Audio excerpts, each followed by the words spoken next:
उनमें सीरियस से सीरियस विषय भी होता है और समोसे और चाय और रसमलाइयाँ भी उसमें होती हैं और दुनिया भर की गीबतें भी होती हैं, दुनिया भर की तारीफ़ें भी होती हैं।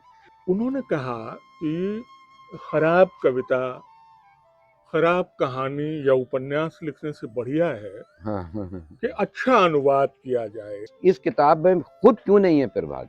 मैं मन से ये चाहता था कि उनके गढ़वाली नाम ये बात हुई इस्तेमाल है। किए जाएं, इसलिए बगैर आपको कुरेदे आपसे कुछ उगलवाना संभव नहीं। करूंगा और वो छपेंगे। तो अल्केमिस्ट मेरे एक दोस्त की बच्ची ने मुझे इंसिस्ट किया कि मुझे पढ़ लेना चाहिए, और वो चूंकि बेस्ट सेलर हो गई थी तो बेस्ट सेलर पढ़ने में मुझे बड़ा संकोच होता है। और जब खोजा गया और जब ट्रांसलेटर्स को प्रॉब्लम हुई है तो उन्होंने लफ्ज़ जो है नया लफ्ज़ बनाया, कॉइन किया उन्होंने लफ्ज़। जब वो कॉइन किया गया तो वो लफ्ज़ वहाँ भी आया और फिर वो डिक्शनरी के अंदर भी आया। शुक्रिया प्यारे भाई, thank you so much, thank you Khalid भाई। शुक्रिया, आपका बहुत आपने शुक्रिया, बहुत बड़ी बुलवाया बातें की, बड़ी बातें की। आपने मगर हमारा दिल नहीं भरा है अभी, लेकिन फिलहाल के लिए खुदा हाफिज। हाँ, फिलहाल के लिए खुदा हाफिज। क्या अनुवाद एक भाषा से दूसरी भाषा का सफ़र है? क्या एक अनुवादक मूल रचना के साथ न्याय कर पाता है या सिर्फ शब्दों का जाल बुनता है? रस्किन बॉन्ड से लेकर मौलाना आज़ाद तक आखिर कैसे बदलती है किताबों की जुबान? आज हम उठाने जा रहे हैं वह सवाल जब कोई अनुवादित किताब किसी पाठक के मन में होती है और उसके मन में जो सवाल उठ रहे होते हैं। अनुवाद कला है या विज्ञान? क्या अनुवादक ही तय करेगा कि वो लेखक की दुनिया को कैसे देखेगा? क्या वैश्विक साहित्य अब गांव-गांव तक पहुंच रहा है? इन तमाम गंभीर विमर्शों के साथ आज हमारे साथ हैं वरिष्ठ पत्रकार और अनुवादक प्रभात सिंह जी, और इन सवालों की कमान संभाल रहे हैं जेसीबी पुरस्कार के विजेता उर्दू के प्रसिद्ध लेखक खालिद जावेद जी। आइए शब्दों के इस तिलिस्म को समझते हैं और देखते हैं अनुवाद की असली तस्वीर।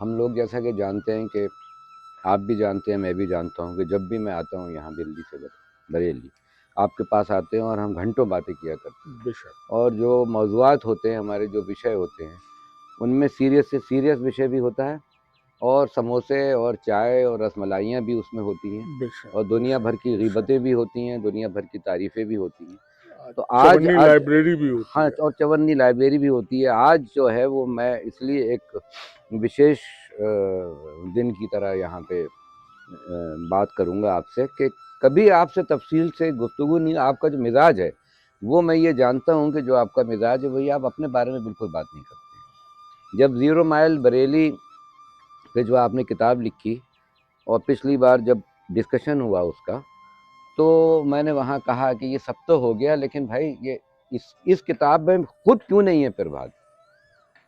जो मुझे प्रभात याद है हैं आपने वो कहा खुद है। क्यों नहीं है उसमें? जब वो बरेली के लोगों की बात कर रहे हैं, और ज़ाहिर है कि जब हम बरेली के लोगों की बात कर रहे होते हैं तो हम उसमें कुछ अहम लोगों ही की बात कर रहे होते हैं, हम पूरी आबादी की बात तो कर नहीं रहे होते। तो आप चूँकि अपने बारे में, तो मैं आज आपको छेड़ूँगा, हो सकता है कि आपको छेड़ने से मतलब मेरा ये है कि मैं कुछ कुरेदूँगा कि जिससे कि आप बोलें कि बगैर आपको कुरेदे आपसे कुछ उगलवाना संभव नहीं। तो वैसे तो मैं आपको जानता हूँ, एक अखबार नवीस की हैसियत से जो आपका कद है पूरे भारत में, वो तो किसी से छुपा हुआ नहीं है। एक फ़ोटोग्राफ़र की हैसियत से जो कद है वो, एक लेखक और साथ में एक बहुत ही जिसे कहना चाहिए कि डीप रीडर, एक पाठक जिसके बिना मेरा लिखा हुआ भी बेकार है और मार्किस का लिखा हुआ भी बेकार है, वो भी आप हैं। लेकिन इधर हाल में जो मैंने देखा कि लगातार आपने कुछ बहुत महत्वपूर्ण किताबों के तर्जुमे आपने किए और जो बहुत मशहूर हुए, और उसमें जो राष्ट्रवाद के ऊपर जो 7 ऐसे वाली किताब है आपकी, वो भी है, और अबू कलाम आज़ाद की जो जीवनी है, जो कि उनकी इरफान साहब की जो किताब है वो है, या रस्किन बॉन्ड की जीवनी है, और या मार्क ट्वेन की जो पूरी किताब है वो, जो पैसेंजर ट्रेन वाली किताब है धीमी वाली, धीमी वाली। तो अब ये इतना काम ये आपका हो गया, और एक काम आप वो गालिब वाली किताब जो मियाँ रफ़शा फ़ारूक़ी जो कर रहे हैं, वो मैं आपको करते देखता हूँ। मैं आता हूँ आपके पास, आपके ऑफ़िस में, तो आप उसको भी कर रहे होते हैं और मुझे चाय भी पिलाते जा रहे हैं, मुझसे बात भी करते जा रहे हैं। तो ये तो मैंने देख लिया कि काम करने की नौइयत आपकी किस तरह की है, कि जो डिवोशन है वो कैसा है और उसके अंदर इन्हिमाक और उसमें कितनी लगन है। लेकिन आज मैं ये आपसे पूछूँगा कि देखिए, जैसे हम ये मानते हैं कि अनुवाद का काम महज़ ये नहीं है कि वो लफ्ज़ के बदले में एक लफ्ज़ वहाँ पे लगा के रख दे, कि कोई एक शब्द है और उसके बदले में दूसरी भाषा का शब्द उसको वहाँ ला के रख दे। जब भी अनुवाद होता है तो वो 2 ज़बानों के बीच या 2 भाषाओं के बीच होता है। तो उसमें से एक तो टारगेट भाषा होती है हमारी, जिसमें कि हम वो अनुवाद जो है वो हो रहा होता है, जिसमें हम कर रहे होते हैं, और एक सोर्स लैंग्वेज होती है जिससे कि हम उसको कर रहे जी। होते हैं। तो ये सोर्स और टारगेट में जो फ़र्क है, तो और दूसरी बात ये है कि मैं ये मानता हूँ कि वो सिर्फ लफ्ज़ों का ही तबादला नहीं है, एक भाषा से दूसरी भाषा में लफ्ज़ों का तबादला नहीं हो रहा है, क्योंकि वो तो डिक्शनरी में भी मिल जाता है कहीं। बात ये है कि हम एक पूरी रिवायत को, एक पूरी कल्चर को, एक पूरे सिनेरियो को और एक एहसास को, उस पूरी फीलिंग्स को, जो मनुष्य की जो पूरी फीलिंग है, मानवीय संवेदना है, या ये कहना चाहिए कि एक क्रिएटिव दुनिया को हम उठा के, एक संसार से उठा के और एक दूसरे संसार में लेके जा रहे हैं, जी। क्योंकि भाषा ही में संसार होता है। जैसा कि विटिंगस्टाइन ने कहा था कि the limitations of my world are the limitation of my language. मेरी भाषा की जो हुदूद हैं वही मेरे संसार की हुदूद हैं, कि भाषा के अलावा मैं जान ही नहीं सकता किसी और चीज़ के बारे में। जी। तो ये जब आप एक भाषा में से एक भाषा को उठा के दूसरी भाषा नहीं, बल्कि मैं ये कहूँगा कि एक भाषा में समाया हुआ जो एक पूरी दुनिया है, पूरी कायनात है, उसको जब आप दूसरी जगह ले जाते हैं, उसको वहाँ पे ट्रांसपोर्ट कर देते हैं, तो क्या करते हैं आपको, और इसमें क्या मुश्किलें आपको दरपेश आएँगी? ज़ाहिर नसी तब ये सवाल आपसे मुझे मेरी तरफ आया है, तो मैं मतलब मुझे ऐसा कहना ही चाहिए। वो जो आप कह रहे हैं, मतलब आप इतने समय तक अपने स्टूडेंट्स को जो सिखाते रहे हैं, तो मैं आपको अपनी तरफ से कुछ नई बात नहीं बता पाऊंगा, मुझे अंदाज है। लेकिन मेरा ये मानना है खालिद भाई कि तर्जुमा, जैसा आपने खुद जी, कहा जी, कि जी, वो ख्याल है, दरअसल एक जबान में कहे हुए ख्याल को जी, दूसरी जबान में ले आने का मतलब, अपने तजुर्बे से मैं ये जानता हूँ कि वो एक पुनर्सृजन है। दरअसल वो पूरा पूरा प्रोसेस ही पुनर्सृजन का है। और आ, मैं ऐसा मानता हूँ कि वो करते हुए वो एक ऐसी विद्या जिसके बारे में मैं पढ़ता था और मैं जानता नहीं था, जिसको जिसको परकाया प्रवेश कहते हैं। हुँ, वो परकाया प्रवेश करना दरअसल तर्जुमा बहुत उम्दा ढंग बात से है। करने के बारे में, मतलब उस लिहाज से बहुत ज़रूरी लगता है हाँ, मुझको। और ये जितनी किताबें अभी पिछले 3-4 साल में कर सका मैं, उनको करने का अनुभव मेरा यही है। क्योंकि वो मच्छिका स्थाने मच्छिका, वो जो आप वर्ड की जगह वर्ड कह हाँ, रहे थे, हाँ, जाहिर है हाँ, कि हाँ, हाँ। वो पढ़ने में भी बहुत ही बेतुका मालूम होता है। और शायद फिर वो लोगों लोगों की निगाह में ही न चढ़े अगर ऐसा कोई अनुवाद बिल्कुल, किया बिल्कुल, जाए तो। बिल्कुल।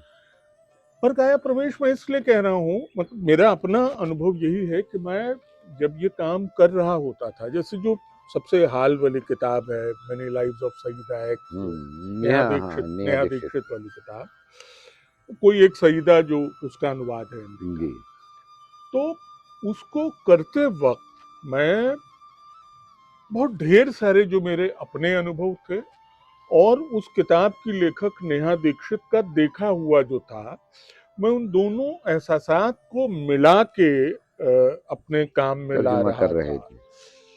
मसलन उसमें उसमें कुछ एक दूसरी पीढ़ी के ऐसे बच्चों की कहानी है, उनकी जिंदगी की, जो मरम्मत का काम कर रहे हैं, मोटरसाइकिल जी, मैकेनिक के जी, तौर जी, पर। जी। कोई बच्ची है जो किसी ऐसे कंप्यूटर सेंटर पे काम करती है, वो जन सुविधा केंद्र जो होते जी, हैं जी, वो जी। ऐसे। तो मेरी हालत ये हो गई थी कि मैं शहर में जब निकल रहा होता था, गुजर रहा होता, मसलन हिंद टॉकीज के पीछे जहाँ ढेर सारे यहाँ से लेके वहां तक हुँ, मैकेनिक ही मैकेनिक मैकेनिक है, है।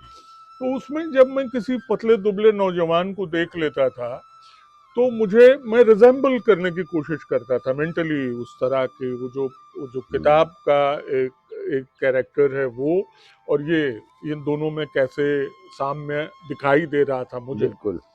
या कि वो बच्ची किसी मॉल में काम करना शुरू करती है तो वो याद करती है आनंद विहार बस अड्डे पर हाँ, अपना होना, और उतनी बड़ी भीड़ और उतने बड़े मॉल में लोगों का दाखिल होना, उस बड़ी आबादी के लिए मॉल का कैटर करना।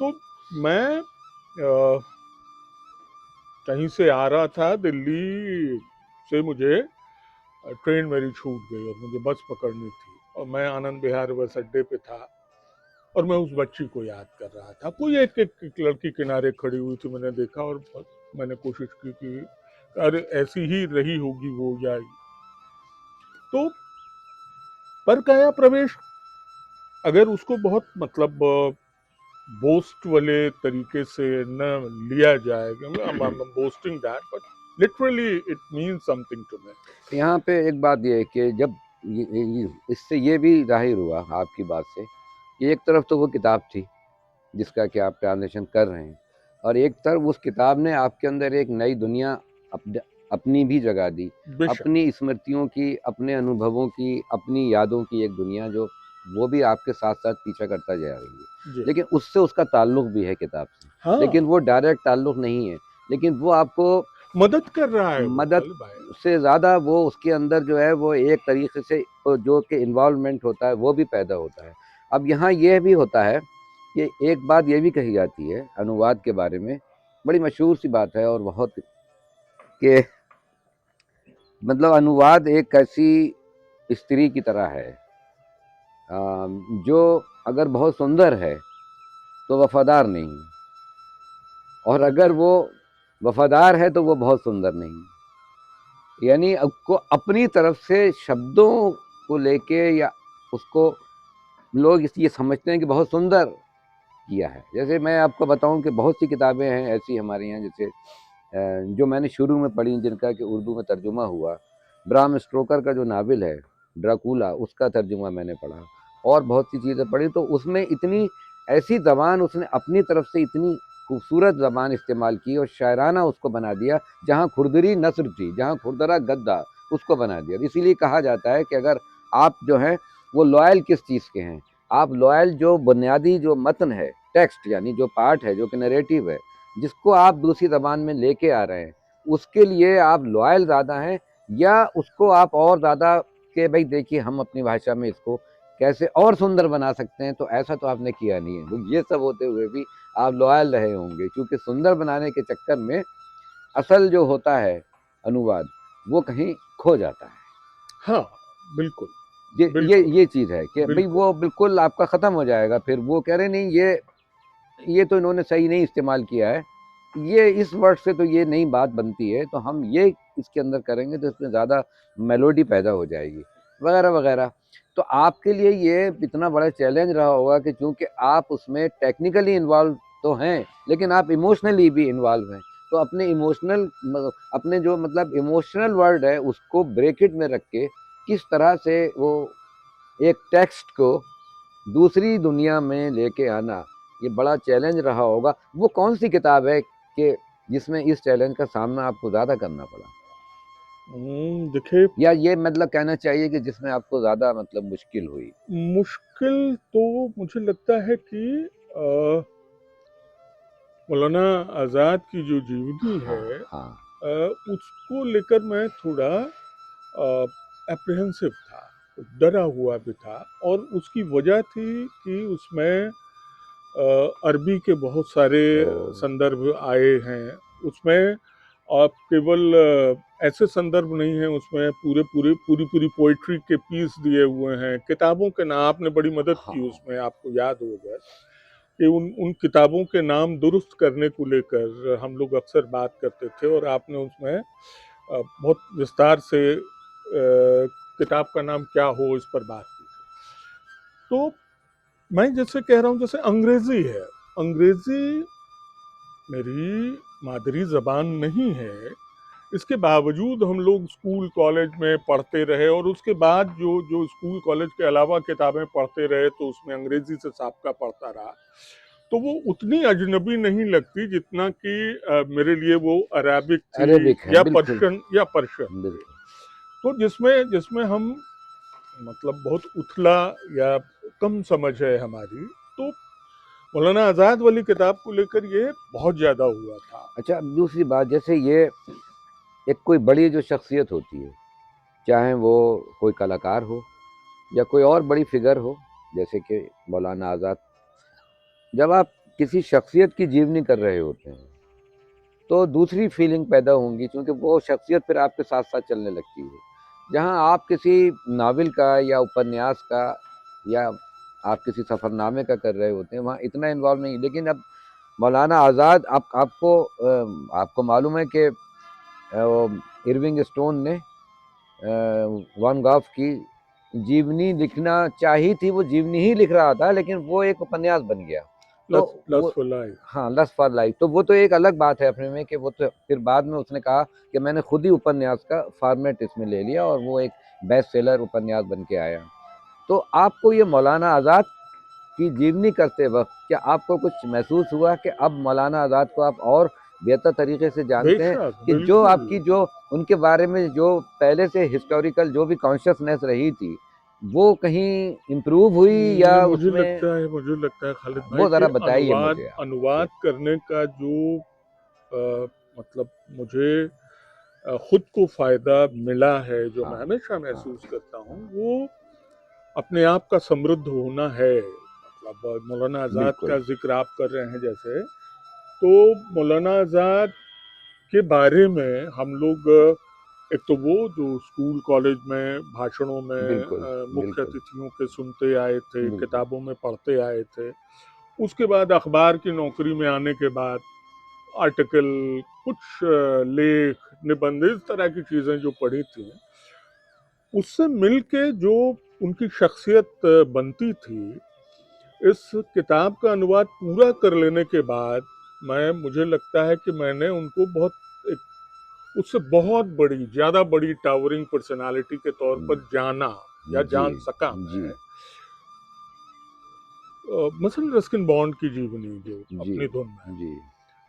अब हम लोग रस्किन बॉन्ड की कहानियाँ पढ़ते हुए बड़े हुए हैं, हम लोग उनके उपन्यास पढ़ते हुए बड़े हुए हैं, अखबारों में लिखा हुआ उनका जो आता रहा है उसको पढ़ते हुए बड़े हुए हैं।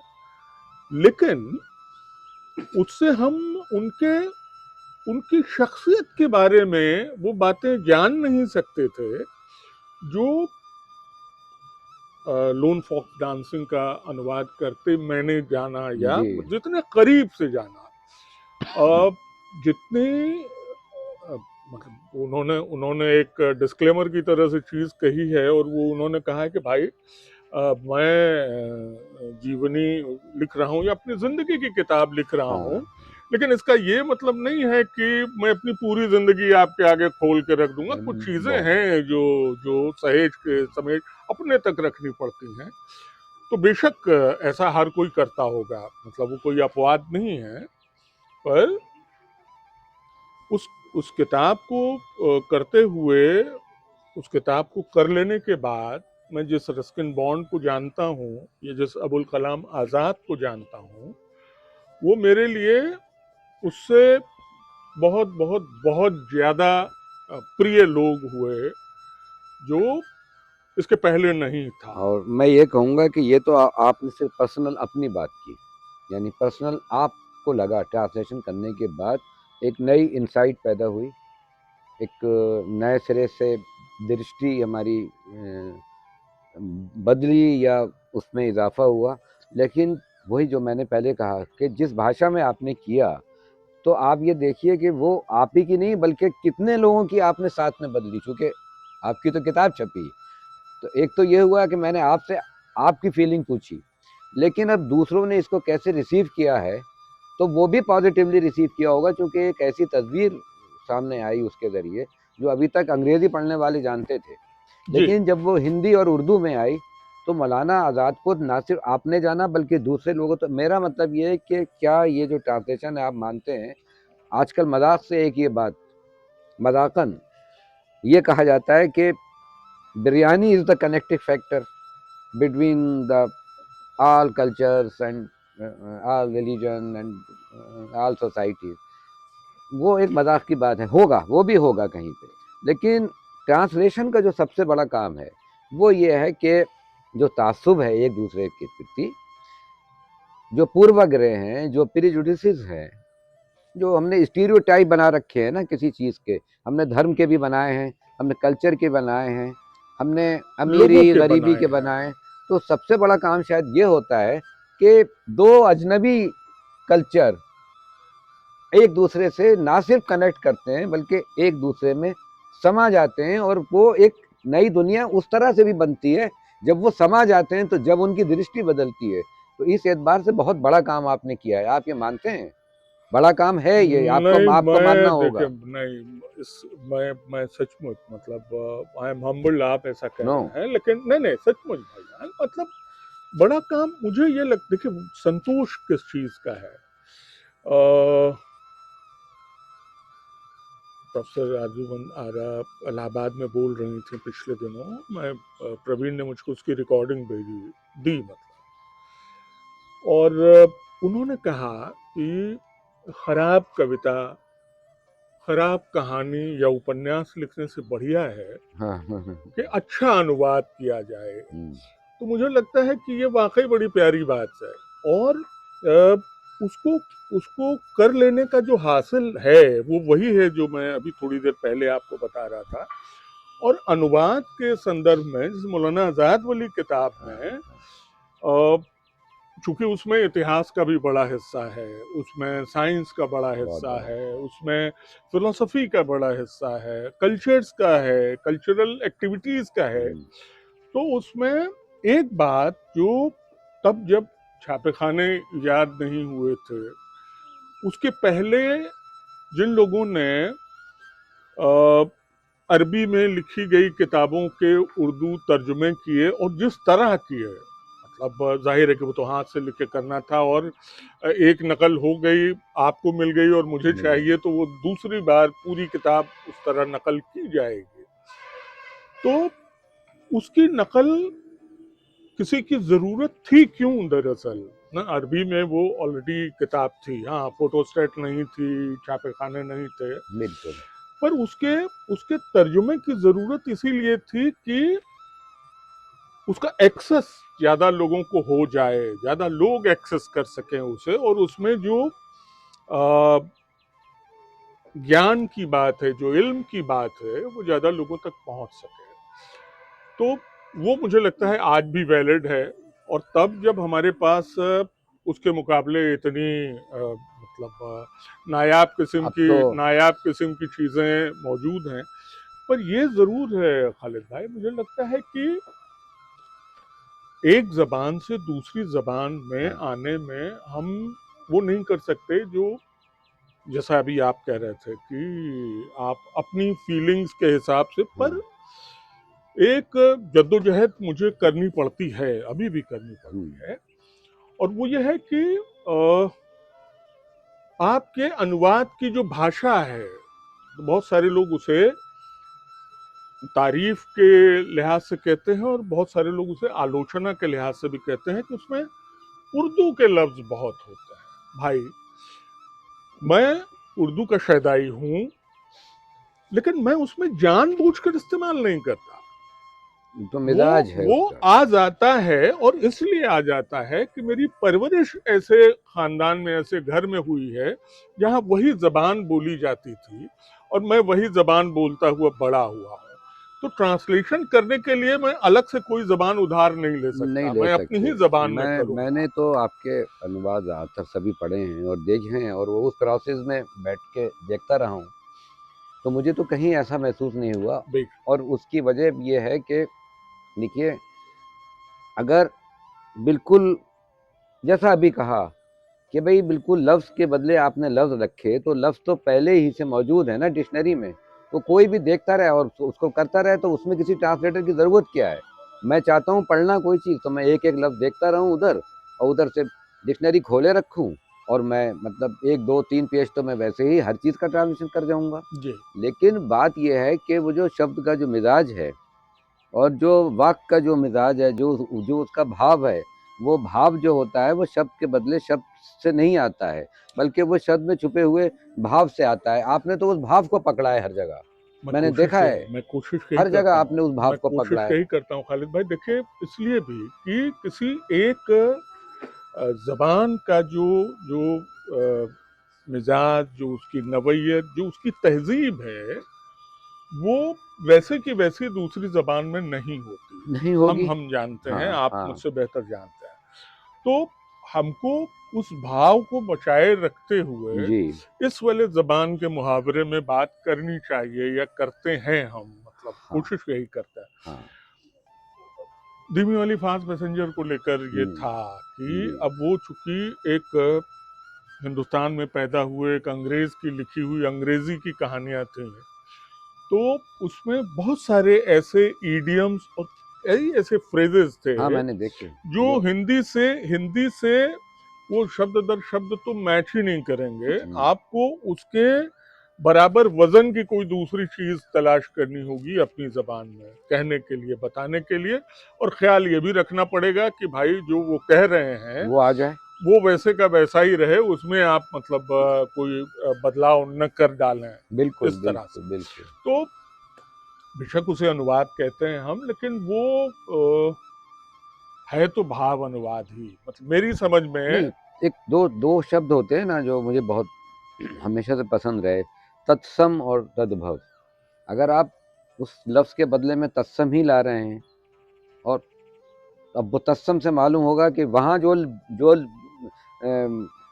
सोर्स लैंग्वेज में जो कुछ था, वो तत्सम से तो बर्बाद हो जाएगा, तद्भव से ही होगा।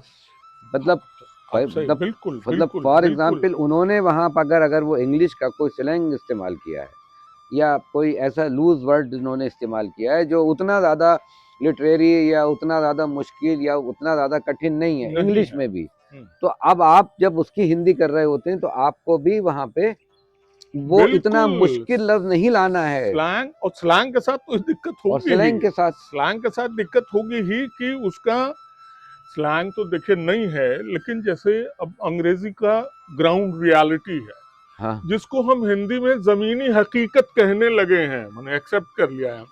भाई जो हकीकत है उसके साथ जमीनी कहने की जरूरत क्या वो गलत है ना? बिल्कुल तो गलत है। तो ये जो ग्राउंड रियलिटी की जमीनी हकीकत है जिसका अनुवाद, ये दरअसल एक खास तरह का मजाक है। और इससे भी बड़ा मजाक ये है कि उसको स्वीकार कर लिया गया, उसकी स्वीकार्यता। आप 90% लोगों को बोलते और लिखते हुए सुनिए, वो हकीकत को जमीनी के बगैर लिख ही नहीं पाते हैं। हाँ, हाँ। ये और स्लैंग तो इसके मुकाबले खैर ज्यादा मुश्किल वो है। या फिर टर्म्स का कहीं-कहीं आपको लगा कि जो टर्म्स इस्तेमाल की, तो उन टर्म्स का ट्रांज़िशन बिल्कुल उनको करते हुए बिल्कुल आप बताइए बिल्कुल। क्या देखिए ना, एक्सपीरियंस तो हुआ? ये अपनी धुन में, हाँ, ये बताइए ज़रा, मुझे अपने बताइए। धुन में मतलब रस्किन बॉन्ड ने जो पेड़ों के, हाँ, परिंदों के, फूलों के जो नाम इस्तेमाल किए हैं, जाहिर है कि वो अंग्रेजी नाम है। और मैं मन से ये चाहता था कि उनके गढ़वाली नाम ये बात हुई। इस्तेमाल किए जाएं, इसलिए कि वो जहाँ रहते रहे हैं, पूरी उम्र गुजारी है उन्होंने, और जहाँ के नेचर के बारे में वो बयान कर रहे हैं, वो अगर उसी जबान में आए तो मुझे लगता है कि वो ज्यादा अ, स्वाभाविक मालूम होगा, ज्यादा कुदरती लगेगा वो, अगर वो गढ़वाली में ही आ जाए तो उसके लिए थोड़ी सी मशक्कत करनी पड़ी मुझे।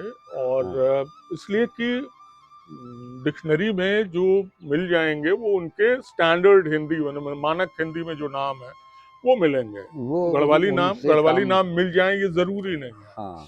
तो वो उसके लिए ये हुआ कि मैं आकाशवाणी में वहाँ देहरादून में मेरे एक दोस्त दीपेन सिवाज अच्छा। थे, मैंने उनको पकड़ा। हम्म, दीपेन जी ने मुझे एक रिटायर्ड डीएफओ हैं वहाँ के, उनको कनेक्ट ओफो। किया। और ये हुआ कि फिर मैं उनको लिस्ट बना के देता था उन नामों की, और वो भाई मदद करते थे मेरी उन हिंदी तो उनके बहुत उनके उनके मेहनत का गढ़वाली काम था। गढ़वाली नाम खोजने हाँ। में मेहनत नहीं, पर वो ही जो मैं आपसे कह रहा हूँ कि संतोष जो मिलता है ऐसा अच्छा कर लेने के बाद। लेकिन चैलेंज कितना है, तो शायद एक जगह मिलान कुंडेरा ने भी काफ़ी ट्रांसलेशन किए हैं, जी बहुत किए हैं उसने। तो वो एक जगह उसने लिखा है कि ट्रांसलेशन कुछ इस तरह है कि हम किसी कमरे में जाएं, तो हम ठीक है उस कमरे में मेज़ कहाँ रखी है, कुर्सी कहाँ है, टेबल लैंप कहाँ है, उसके बारे में अपनी तरह से चल चल के घूम फिर के उसका बयान कर सकते हैं। लेकिन हमें ये हक बिल्कुल नहीं है कि हम उसके कमरे में जाके उसका फर्नीचर उलट पुलट के रख। मुझे बहुत दिलचस्प है। हमें हमें ये हक बिल्कुल नहीं है कि हम किसी के कमरे में जाके उसका फर्नीचर ही उलट पुलट के रख दे और जी, फिर कह दे कि साहब ये यही तो कमरा था, हमने बाहर से तो कुछ नहीं लिया, हम जो है बाहर से वो कुछ यहीं नहीं, का है। यही था सब। तो ये, मगर ये बहुत बड़ा चैलेंज है, क्योंकि कभी कभी आपको लगता भी ये होगा कुछ चीज़ों को ट्रांसलेट करते, अरे भाई ऐसे कह दिया जाता तो अच्छा था, कोई चीज़ ऐसे कह दी जाती तो अच्छी थी। तो आपको वहाँ भी बड़ा, यानी नियमित रहना होगा, जहाँ आपको कहीं कहीं मतलब कहीं कहीं लग सकता है किसी किसी सेंटेंस में कि इसको अगर इंग्लिश ही में अगर ऐसे कह देते तो अच्छा था, लेकिन वो आपकी चॉइस नहीं है। तो इस तरह अपने आप को ये कहना चाहिए कि ये दो काम साथ साथ हो रहे हैं इससे, आपके ख़ास तौर से ट्रांसलेशन। मैं सबके बारे में नहीं कहूँगा, क्योंकि मैं देख रहा होता हूँ कि अनुवाद कैसे हो रहे हैं, इसके बारे में अभी मैं बात भी करूँगा आपसे आगे। तो वो तो एक इंडस्ट्री बन गई है अनुवाद में। बेशक। लेकिन एक तो वो चेतन मन जिससे आप टेक्निकली बैठे हुए देख रहे हैं कि भाई क्या सेंटेंस बना, और सेंटेंस को अपने मुहावरे में लाना, अपने ईडियम में लाना, ये बहुत मुश्किल काम होता है। और दूसरा ये कि उसमें आपका अपना अचेतन मन भी चल रहा है, तो एक को कंट्रोल करके और दूसरी तरह से उसको उसके लिए वफादार होना कि जो भी इसमें लिखा गया है इसमें कहीं कम और बढ़ती तो ना हो, लेकिन कम्युनिकेट भी हो जाए। तो एक सबसे बड़ी बात यह है कि कम्युनिकेशन की, आपके जितने अनुवाद हैं वो कम्युनिकेट बहुत होते हैं। मैं जो अनुवाद पढ़ता हूँ लोगों के, मैं से हिंदी की बात नहीं कर रहा हूँ, जो अनुवाद मैंने हिंदी से उर्दू में देखे, या मैंने अंग्रेज़ी से उर्दू में देखे, या उर्दू से अंग्रेज़ी में देखे, स्पेनिश से इंग्लिश में आए, बात अनुवाद ऐसे हैं मैं उनको पढ़ ही नहीं सका। मुझे लगा कि मेरी अंग्रेज़ी शायद चौपट हो गई है। लेकिन ऐसा जब मैंने जब कोई दूसरा कोई अनुवाद पढ़ा उसी का, तो मुझे लगा मुझे तो अंग्रेज़ी आती है। तो आप रीडर को, आप जो हैं वो खौफज़दा करने के लिए अनुवाद नहीं कर सकते। आप मतलब अपनी काबिलियत, अपनी अपनी इल्मियत दिखाने के लिए भी आप जो है वो अनुवाद नहीं कर सकते। तो ये जो कम्युनिकेशन वाली बात है, ये आपके यहाँ मैंने जितनी देखी, जितनी किताबों में, इतनी मैंने कहीं देखी नहीं। अरे वाह, बहुत इन शुक्रिया दिनों खालिद जो भाई, कहा गया, तो बहुत शुक्रिया। ये देखिए बड़ा कमाल है जो ये हुआ वाला, है। जैसे ये वाला था जो जो मैं आपको गढ़वाली वाला जिक्र कर रहा था, उसमें बहुत जगह पर ये बहुत सहूलियत होती कि आप उन अंग्रेजी के नामों को देवनागरी में लिख देते और वो बोले जाते हैं, ऐसा वही। नहीं है, जी। बोले जाते हैं और रिसीव करने में किसी को कोई दिक्कत नहीं होती। पर ये, मैं दरअसल मेरा कमिटमेंट जब मैं अनुवाद कर रहा हूँ तो किसी और से ज़्यादा सबसे पहले तो अपने लिए है अपने कि लिए मुझे है। मुझे इसको इस तरह बताना है कि पढ़ने वालों को वो सहजता महसूस हो जो अंग्रेजी में मिलती है। और मैं जो मैं पहली किताब, मैंने अभी आप जिन अनुवादों का जिक्र कर रहे हैं, ऐसे अनुभव मेरे पास भी हैं। कई ऐसी किताबें हैं जिनको खरीदने के बाद हाँ। एक आध 10 पन्ने 8 पन्ने पढ़ने के बाद मैंने वैसे ही रख दिया और मैं उसे पढ़ नहीं सका, क्योंकि वो अच्छे अनुवाद नहीं थे, मतलब वो ग्रिप नहीं थी उनमें कि उनको पढ़ा जा सकता। लेकिन एक अनुवाद जो मैं याद रखता हूँ, और तब जब मैंने ऐसा कुछ सोचा नहीं था कि मैं अनुवाद कर सकूंगा या करूंगा, करूंगा और वो छपेंगे। तो अल्केमिस्ट मेरे एक दोस्त की बच्ची ने मुझे इंसिस्ट किया कि मुझे पढ़ लेना चाहिए, और वो चूंकि बेस्ट सेलर हो गई थी, तो बेस्ट सेलर पढ़ने में मुझे बड़ा संकोच होता है, मैं आमतौर पे बचता हूँ उससे। जी। तो उसका इसरार इस तरह का था कि मैं मना नहीं कर पाया, और बहुत मोटी किताब भी नहीं थी, तो मैंने उससे ले ली और उसको पढ़ लिया। और उसके बाद जिस अखबार में मैं काम कर रहा था, उसका वो एक एडिटोरियल मीट थी, और हम लोगों को सॉवेनियर के तौर पर अल्केमिस्ट का हिंदी अनुवाद दिया गया, अच्छा। जो कमलेश्वर ने किया था। अंग्रेजी चूंकि मैं पढ़ चुका था, तो इसलिए मैंने वो हिंदी अनुवाद ये जानने के लिए पढ़ा कि देखें ये अनुवाद कैसा है। बिल्कुल। और यकीन मानिए मेरे रोंगटे खड़े हो गए थे उसको पढ़ते हुए, क्योंकि अंग्रेजी से हिंदी में वो कोई भाषा बदल गई है ऐसा महसूस ही नहीं हुआ उस पूरी किताब को पढ़ते हुए। हम्म। तो मुझे लगा कि ये उसकी ताकत है दरअसल। मतलब कमलेश्वर के बारे में मैं वो कहूँ तो बहुत छोटी बिल्कुल, बात बिल्कुल, होगी, लेकिन बिल्कुल, यह है कि वो अ, जब आप लफ्ज की हुर्मत जानते हैं, बिल्कुल। उसको बरतना जानते हैं, तो मेरे ख्याल से फिर कम्युनिकेट तो आप कर ही लेंगे। वो अल्केमिस्ट के हिंदी अनुवाद ने मुझ पर यही जादू किया था सचमुच। हुँ। और मुझे लगा कि लफ्जों की ताकत, अखबार की नौकरी करते हुए ये तो उससे बेहतर मौका और क्या हो सकता था सीखने का कॉलेज के बाहर आने के बाद, कि लफ्ज क्या कर देते हैं। बिल्कुल, बिल्कुल, मतलब बिल्कुल। संता बनता के चुटकुलों पर अपने ही शहर में लोगों के प्रोटेस्ट देखे हैं मैंने। कभी-कभी नए शब्द भी इजाद करना, मैं जब हम बात कर रहे थे कि एक संसार को उठा के दूसरे संसार में ले जा रहे हैं, शब्दों का संसार है। तो वहाँ पर नहीं है, मान लीजिए उसके मुतबादिल कोई दूसरा लफ्ज़, उसके पैरेलल मुमकिन है कि वो एक ऐसी भाषा हो, जैसे मिसाल के तौर पे अब मैंने आपसे पहले भी कहा कि जो अरबिक है, अरबिक में वहाँ पे एक-एक नाउन के लिए एक-एक वर्ड के लिए वो बहुत सारे इतने सिनोनिमस हैं, लेकिन जब वो सिनोनिमस यूज़ हो रहे होते हैं, तो उनमें थोड़ा फ़र्क होता है। तो अभी हम लोग उस शेर की और चीते की बात इससे पहले कर रहे थे, तो वो शेर जब वो बैठा हुआ है अपनी गुफ़ा में, तब तक वो ज़िख़्म है, और बाहर आया है, अपनी कछार से बाहर आया है, तो वो असद हो गया है, और जब हमला कर रहा है, तो वो अरसलान हो गया है, और जब बिल्कुल चीर-फाड़ के खा गया है, तो वो बाबर हो गया है। बाबर ही है वो जिससे कि बब्बर बन गया, मतलब बब्बर शेर। तो वहाँ तो जो डायनामिक है, देखिए, जो लफ्ज़ों की जो डायनामिक है, वो कैसे उनमें गति पैदा हो रही है, और गति के साथ वो एक नया शब्द भी कॉइन कर रहे हैं। माफ़ कीजिएगा कि उर्दू और हिंदी तो हिंदी, अंग्रेज़ी में भी ये डायनामिक नहीं है। ये तो डायनामिक या तो संस्कृत में थी, और या वो अरबिक में थी, उस ज़माने की, जो कि लिटरेरी अरबिक कही जाती थी। जी। क्योंकि उसमें इतनी चीज़ों के लिए इतने लफ्ज़ जो हैं नहीं हैं। तो कहीं-कहीं एक ये भी होता है कि आप समृद्ध करते हैं उस भाषा, अपनी भाषा को समृद्ध कर रहे होते हैं। जिस भाषा से आपने किया है, उस भाषा की चीज़ें और जगह जा रही होती हैं, तो उसका जो उफ़क़ है, वो तो वसी हो रहा होता है कि भई मेरी चीज़ यहाँ से यहाँ पहुँची, उस राइटर का नाम लोगों ने कहा, अरे भई इनका तो मलयालम में भी आ गया, हिंदी में भी आ गया, अंग्रेज़ी में भी आ गया। लेकिन ये नहीं देखा कि जिस ज़बान में आया, उस ज़बान को उसने एनरिच किया। हाँ, हाँ। उस ज़बान को उसने एनरिच किया, जी। और उनको खोजने पड़ा उसके लिए कोई लफ्ज़, चाहे उनको डिक्शनरी के अंदर ही इज़ाफ़ा क्यों ना मतलब करना पड़े। जितने डिक्शनरी में इज़ाफ़े हुए हैं ज़्यादातर, वो ट्रांसलेशन के ज़रिए हुए हैं, लफ्ज़ के बदले नहीं हुए हैं। जब एक ट्रांसलेशंस हुए हैं, और जब खोजा गया, और जब ट्रांसलेटर्स को प्रॉब्लम हुई है, तो उन्होंने लफ्ज़ जो है, नया लफ्ज़ बनाया, कॉइन किया उन्होंने लफ्ज़। जब वो कॉइन किया गया, तो वो लफ्ज़ वहाँ भी आया, और फिर वो डिक्शनरी के अंदर भी आया। तो डिक्शनरी लफ्ज़ों की मोहताज होती है, लफ्ज़ डिक्शनरी के मोहताज नहीं होते।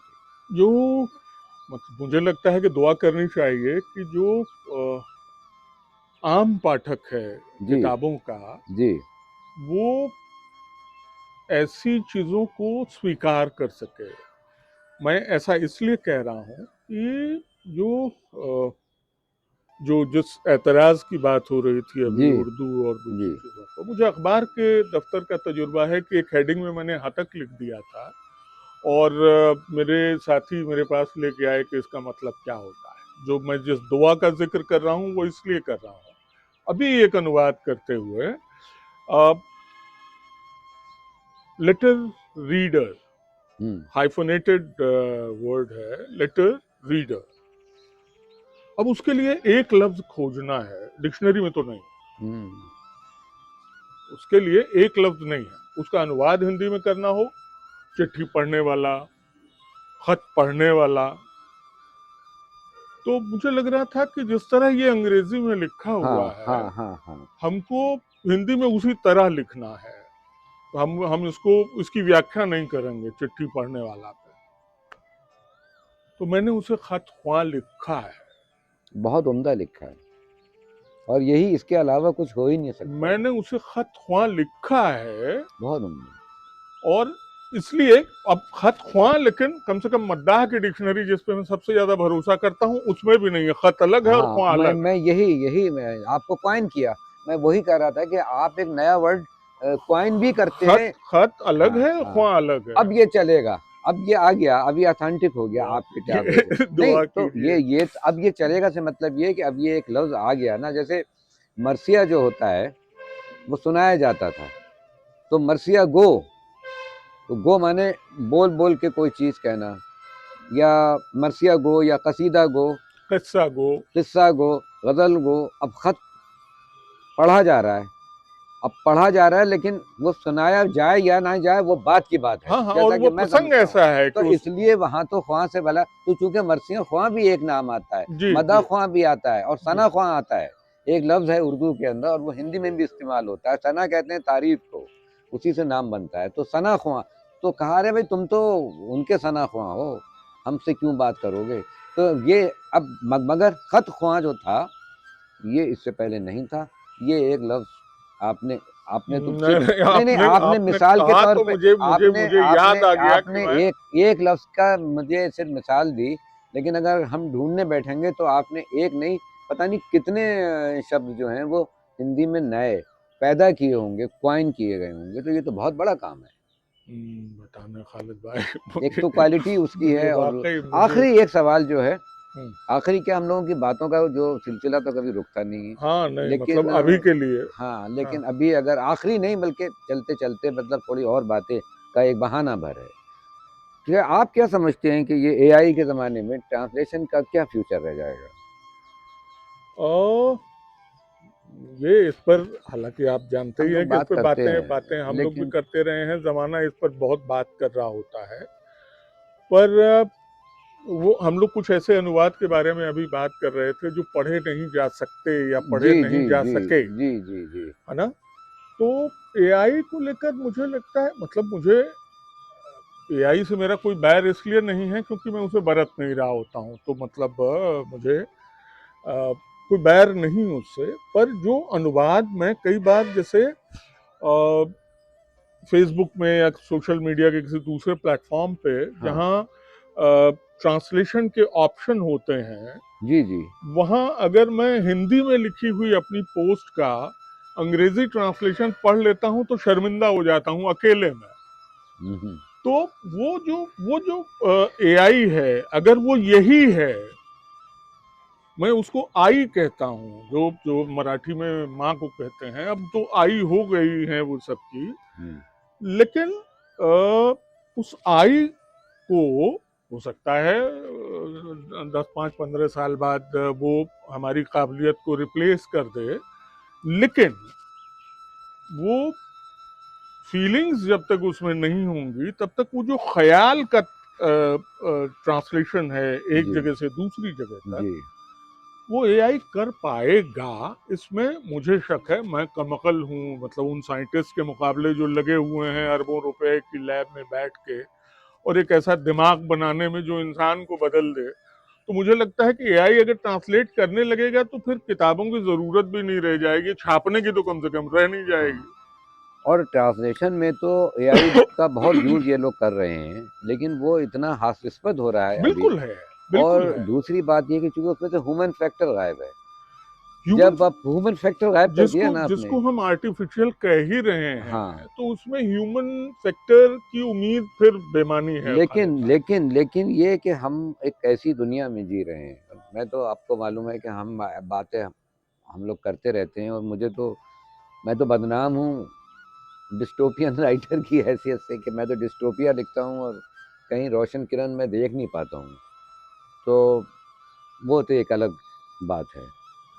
तो मुझे ये महसूस होता है कि माशरा जितनी जल्दी बुराई को कबूल करता है, या जो हमारा जो माशरा है, जो हमारी सोसाइटी है, उसमें एक बुनियादी बुराई शायद इसके पैदा होते ही ये इसमें शामिल है। ये ऐसा नहीं है कि आ जाए, ये शामिल है इसके अंदर कि सहूलत बहुत चाहता है, सहूलत पसंद बहुत है। तो बुनियादी तौर पे हम काहिल होते हैं। मतलब जी। अफीमचियों के तो नाम, जो अफीमची हैं उनको तो हमने ज़बरदस्ती उनको ये कह दिया, उनके ऊपर हमने जोक्स बना लिए। लेकिन आज कोई फैसिलिटी आपको मिली जिससे आपके जो हाथ पैर हैं उनको ज़रा सा सुकून मिला, तो आपने फ़ौरन से पेशतर उस चीज़ को अपनाया।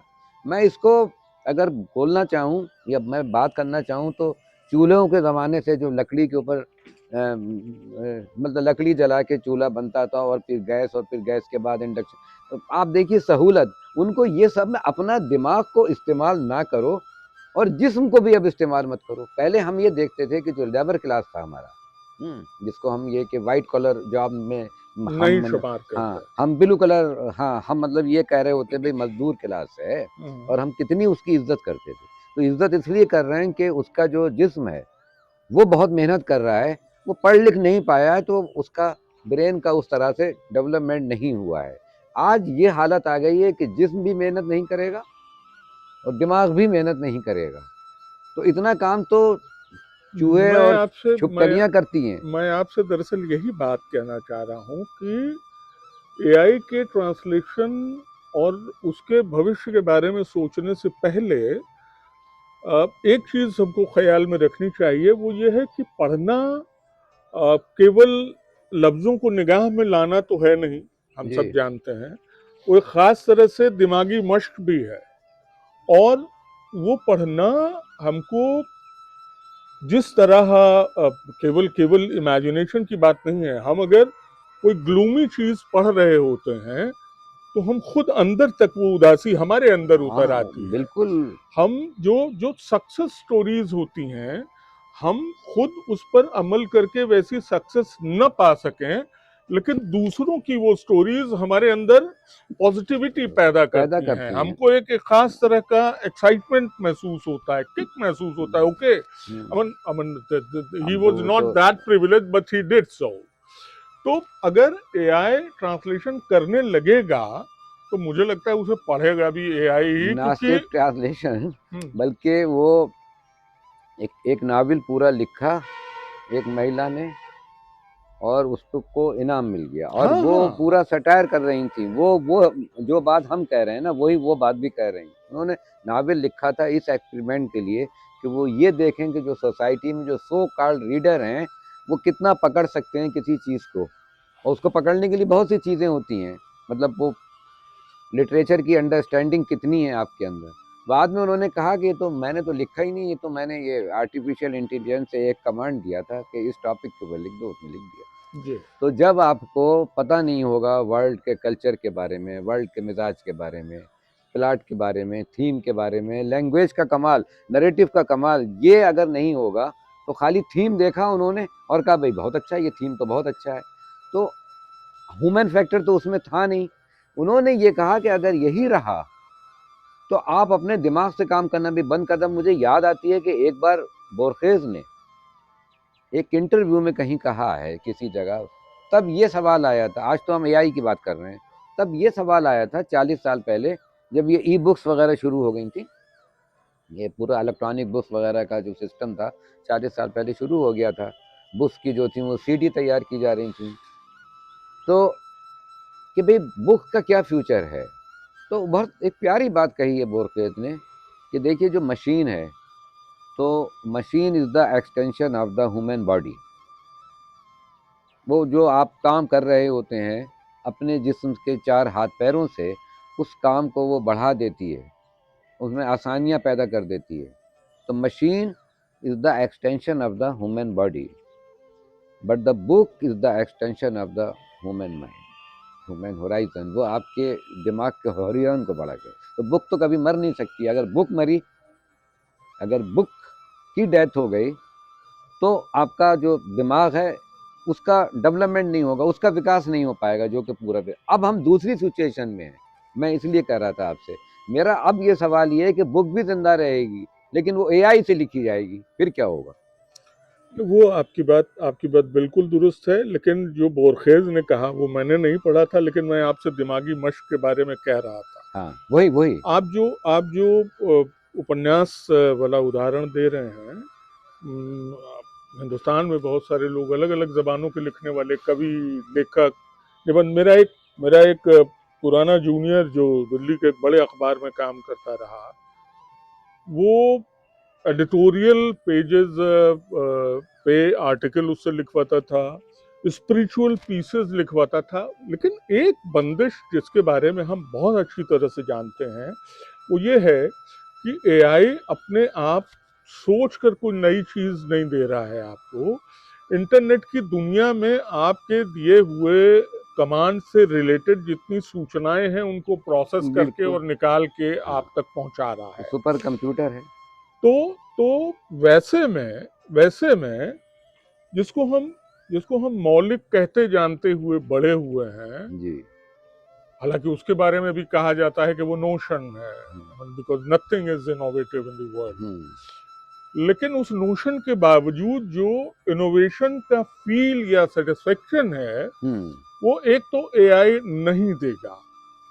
दूसरी बात ये हो सकता है कि हमारे सामने आए और हम झांसे में आ जाएं, कविताएं लिख रहे हैं, लोग पढ़ा रहे अरे हैं, बहुत इनाम पा रहे हैं उन पे। बहुत बहुत। हाँ, इनाम पा रहे हैं।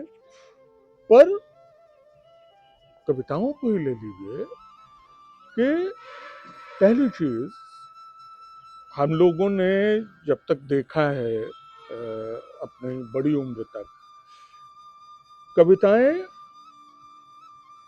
सुनने की, सुनाने की और याद रखने की चीज रही हैं लंबे समय तक। इतनी बड़ी बड़ी जो कविताएं लिखी जाती हैं, 17-18 पन्ने की एक कविता, जिसको लंबी कविता कहा जाता है। मतलब फिर वही बात कि कविता से मेरा कोई बैर नहीं है, लेकिन जी। मैं उसको समझने की कोशिश करता हूँ कि कोई भाव जो आपसे 18 पन्ने लिखवा लेता है, आपके भाव हैं, आपने लिख दिया, तो मुझे याद नहीं होगा शायद। ठीक है, ये जो मैकेनिकल एक्सप्रेशन है, ये जो टेक्निकल एक्सप्रेशन है, मशीन का वो एक्सप्रेशन, मैं कैसे उसको रिसीव कर पाऊंगा if I am a sensitive person? That if is very important, that if is mandatory for not just for reading, for books, for everything in our life. Everything in our life, everything है that if is important. वो तो जाहिर है, वो तो हर field में आएगा। बिल्कुल। अब आलम ये है कि कहाँ से पाठक लाएंगे हम, कहाँ से रीडर? ये तो छोड़िए, लिटरेचर पे तो बहुत बुरा वक्त इसका पड़ ही जाएगा, ये तो है। लेकिन हर चीज़ में अब तो वो एप्लीकेशन लिखना लोग भूल गए। मैं आपको बताऊं, मेरे एक दोस्त ऐसी बात निकली कि भाई वो कैसे, उन्होंने कहा यार घर में कुछ अ, पढ़ने लिखने के लिए हमसे हमारे दादाजी ने कहा, उनके पिताजी ने, कि भाई पैसा ऐसा नहीं है, तो तुम अपनी फीस का इंतज़ाम खुद करो। तो हम आरटीओ ऑफिस पे जाके बैठ गए, 5वीं क्लास का बच्चा। और आरटीओ ऑफिस, हमने कहा भाई तुम्हें जो एप्लीकेशन लिखवानी वो हमसे लिखवा लो, ब्रोकर नहीं। या राशन कार्ड के लिए एप्लीकेशन जाया करती थी, वो हमसे लिखवा लो। वो एप्लीकेशन उसने लिखी, 5वीं क्लास के बच्चे ने, उससे अपना खर्चा चलाया।